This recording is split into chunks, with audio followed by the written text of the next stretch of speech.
Now the Nissan Note sits somewhat neatly between two different categories of car. It is marginally bigger than classic super minis like the Ford Fiesta or the VW Polo, but it is slightly less boxy than classic small MPVs like the Citroën C3 Picasso.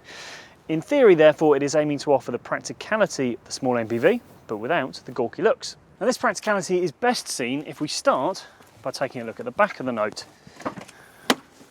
Now this boot has got a totally flat entry lip, which makes it easy to drag heavy items in and out, but the space lower down isn't wasted, and without a spare wheel there is a huge amount of space lower down.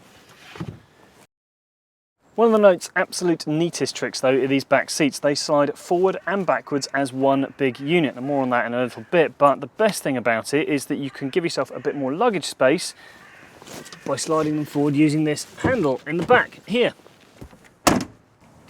Now, unfortunately, if you slide these seats all the way forward, then the back row is really only appropriate for slightly shorter passengers, but if you send them all the way back, then you get a vast amount of legroom, much more than you get in rival MPVs.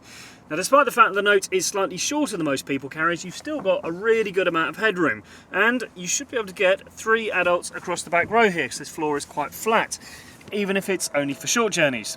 There's a good amount of space up front as well, and all-round visibility is great. The seats are supportive, but taller drivers might struggle to get comfortable. That's because the steering wheel only goes up and down, doesn't go in and out, and on the entry-level model you can't adjust the seat for height. Now, the mid-spec trims are the ones that we would recommend, with aircon, Bluetooth, 4 electric windows and alloy wheels. The rest of the cabin is not exactly exciting or plush feeling, but everything is intuitively placed and the buttons have a solid feel to them.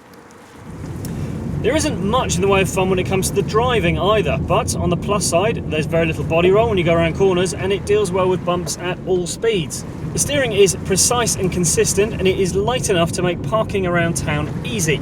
Now, there are a couple of petrol engines, but this small diesel engine is the best all-round bet. It's noisy when you work it hard, but as it pulls well from low revs, very rarely have to. So, the Note isn't exactly a laugh a minute, but then it's not supposed to be. Instead, it is a smart-looking small car that is competitively priced, practical and decent to drive.